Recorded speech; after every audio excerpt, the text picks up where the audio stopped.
Hello friends, मैं सी अपनी जैन आपका स्वागत करता हूं आपके अपने यूट्यूब चैनल पर। दोस्तों, आज की वीडियो आपके लिए काफी रेलिवेंट है, इंपॉर्टेंट है। मैं यहां पर आपको बताने वाला हूं फॉर्म 16। जो फॉर्म 16 है वो आप खुद से तैयार कर सकते हैं, बट इसमें एक पॉइंट ये आता है कि जो फॉर्म 16 है वो यहाँ पर मैं जो बताने वाला हूँ वो एक्सेल फॉर्मेट में है। आप इस फॉर्मेट को जो है डाउनलोड भी कर सकते हैं, मैं लिंक यहाँ पर शेयर कर दूंगा।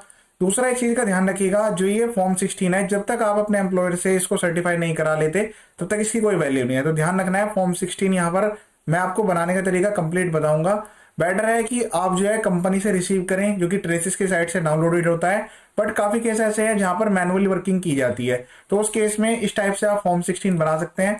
ये पूरा का पूरा फॉर्मेट है, एक्सेल फॉर्मेट है, ठीक है। तो इसमें क्या है कि यहाँ पर आपके एम्प्लॉयर का नेम, यहाँ पर जो है एम्प्लॉई, एज एन एम्प्लॉई आपकी डेजिग्नेशन, नेम और पैन नंबर, ये डिटेल्स आएगी। पैन नंबर, टैन नंबर, यहाँ पर जो है आपका पैन नंबर आएगा। ये जो एक्सेल का फॉर्मेट है इसमें बस केवल वैल्यू आपको पुटअप करनी है, ठीक है। बाकी सारी डिटेल जो है खुद से ऑटोमेटिकली कैलकुलेट हो जाएंगी। बट ध्यान रखिएगा, एक बार इसको वेरीफाई जरूर कीजिएगा जो भी आपके पास ड्यूरिंग द ईयर में आपकी इनकम रिसीव हो रही है, ठीक है। यहाँ पर टीडीएस का सर्कल आएगा, ये आपको एम्प्लॉयर से लेना पड़ेगा। फिर उसके बाद पीरियड आ गया, इस पीरियड में को आप चेंज भी कर सकते हैं, कोई ऐसी दिक्कत नहीं है। अभी 22-23 के लिए, बिल्कुल करंट ईयर के लिए मैं आपको बता रहा हूँ। फिर उसके बाद जो है यहाँ पर समरी आएगी। समरी में क्या आएगा कि टोटल जो है आपको फर्स्ट क्वार्टर में कितनी total number of original receipt कितनी है, क्वार्टर 2, क्वार्टर 3, क्वार्टर 4, उसमें से कितना आपको पेमेंट किया गया है, टैक्स कितना डिडक्ट हुआ है, और कैश जो टैक्स है वो कितना डिपॉजिट हुआ है। ये तो वो वाली डिटेल्स आ गई, ठीक है। फिर उसके बाद जो है यहाँ पर कंप्लीट डिटेल्स आएगी, क्योंकि जो फॉर्म ये जो है गवर्नमेंट वाले एम्प्लॉयज के केस में जो है फॉर्म 24G के थ्रू यहाँ पर टैक्स की पेमेंट की जाती है। बट ये वाला डाटा भी आपके फॉर्म 26A और AIS में रिफ्लेक्ट होता है, तो वो भी आपको चीज ध्यान रखनी है।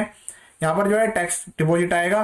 फिर उसके अगेंस्ट में जो BIA नंबर है कि वो कौन कौन से चालान के थ्रू पेमेंट हुई है, और उनका जो मैचिंग है वो डिटेल्स यहाँ पर आपको एंटर करनी होगी। ये जो डिटेल्स है आपको अपने एम्प्लॉयर से मिल जाएगी।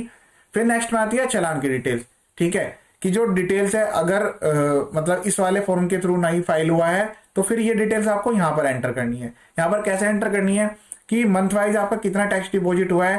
फिर उसके बाद वो अगर बैंक चालान के थ्रू हुआ है तो BSR code, date of deposit, challan number, and उसका क्या मैचिंग है, 24G से क्या मैचिंग है। फिर उसके बाद यहाँ पर वेरिफिकेशन की डिटेल्स आएगी, जैसे नेम, फादर नेम, कितना टोटल अमाउंट्स का आपका TDS डिडक्ट हुआ है, यहाँ पर क्या वैल्यूज की रही है, ठीक है। फिर उसके बाद ये जो जनरल पॉइंट्स है ये आप जो इनकम टैक्स की वेबसाइट से भी ले सकते हैं। सेम वही पॉइंट्स यहाँ पर भी लिखे हुए हैं, ठीक है। ये जो पॉइंट्स यहाँ पर लिखे गए हैं आप इनकम टैक्स के शेड्यूल से भी डाउनलोड कर सकते हैं। Same as it is language आपको वहां पर मिल जाएगी। ये रहा इसका पार्ट ए। तो फॉर्म 16 का जो पार्ट ए है इसकी वैलिडिटी पार्ट बी से लिंक है, क्योंकि उसका जो बाइफर्केशन है कि किस जो सैलरी है उसका बाइफर्केशन क्या है, किस टाइप से क्या कंक्लूजन है, वो आपको पार्ट बी में मिलेगा। तो पार्ट ए आपने ऐसे तैयार कर लिया कि जो चालान की डिटेल आपको वहां से मिल गई। फिर उसके बाद जो है ये डिटेल्स आपने यहाँ पर तैयार कर ली, बट इसको एम्प्लॉयर से सर्टिफाई कराना मैंडेटरी है। फिर इसके बाद नेक्स्ट आता है कि जो सैलरी है उसका क्या क्या बाइफर्केशन है। सेक्शन 17 में क्या सैलरी है, पर ग्रेजुएट्स कितने मिले हैं, टोटल वैल्यू कितनी आई है, ठीक है। फिर इसके बाद जो अलाउंस आपको दिए गए, जैसे HRA या कोई अदर अलाउंस मिला है, कोई मेडिकल अलाउंस है, आपको अलग अलग टाइप के अलाउंस यहाँ पर आपको एंटर करने हैं। वैल्यू यहाँ पर आ जाएगी, इन सब का एग्रीगेट टोटल वैल्यू यहाँ पर आपको मिल जाएगी। यहाँ पर सब फॉर्मूले लगे हुए हैं, बस केवल आपको वैल्यू पुटअप करनी है, सब कुछ ऑटोमेटिकली डाउनलोड आ जाएगा। फिर इसके बाद टोटल आपकी सैलरी की कितनी टैक्सेबल सैलरी है वो यहाँ पर मिलेगी। उसमें से अगर कोई हाउस प्रॉपर्टी का जो इंटरेस्ट की जो छूट मिलती है, कोई इस टाइप की वैल्यू है, तो वो यहाँ पर एंटर हो जाती है। या फिर जो भी आपने अपने एम्प्लॉयर को रिपोर्ट की होगी, फॉर्म 12B, एक 12B फॉर्म होता है, उससे कंसीडर कर लीजिएगा, उससे डाटा को मैच करना जरूरी है, ठीक है। फिर इसके बाद जो है डिडक्शन वाला पार्ट आता है कि आपने कौन कौन सी इन्वेस्टमेंट्स या कौन कौन सी डिडक्शन कंसीडर किए हैं, वो आपने अपने एम्प्लॉयर को सबमिट किए हैं। सबमिट करना जरूरी है, क्योंकि उनका भी जो डाटा है और जो आपका ये फॉर्म है ये दोनों का मैच होना जरूरी है। कहीं ऐसा ना हो कि आपके एम्प्लॉयर ने कुछ और डाटा अपलोड किया हो और आप जो है सर्टिफिकेट कुछ और बना लें। तो फॉर्म 16 पार्ट ए हो या पार्ट बी, जहां पर भी आप इसको सबमिट करेंगे ये डिटेल्स आपके ऑनलाइन पोर्टल से, इनकम टैक्स पोर्टल से वेरीफाई भी होंगी, ठीक है।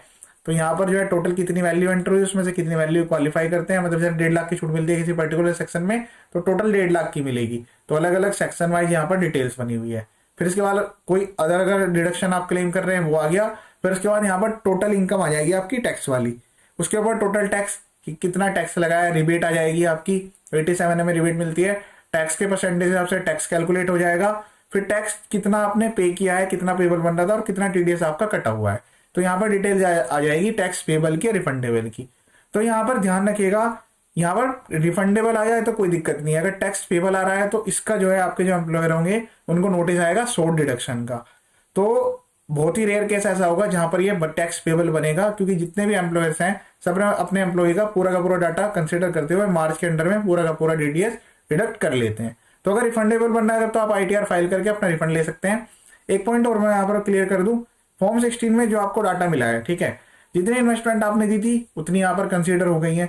फिर भी इसके अलावा कुछ ऐसी इन्वेस्टमेंट थी जो कि आपने फॉर्म 12B के थ्रू इन्फॉर्म नहीं की थी और उन्होंने हायर टीडीएस डिडक्ट कर लिया आपका, बट आपने 31 मार्च से पहले पहले अपनी इन्वेस्टमेंट को फाइनली क्लेम कर लिया था, जैसे पीपीएफ अकाउंट में पैसे डाल दिया आपने या फिर एलआईसी करवा ली, एक एग्जाम्पल है।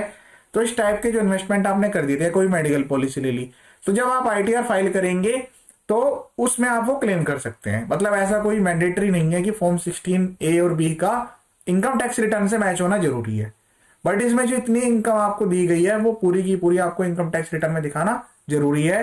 जब आप ये फॉर्म 16 सबमिट कर रहे होंगे कहीं पर भी, तो उस चीज का आपको ध्यान रखना है।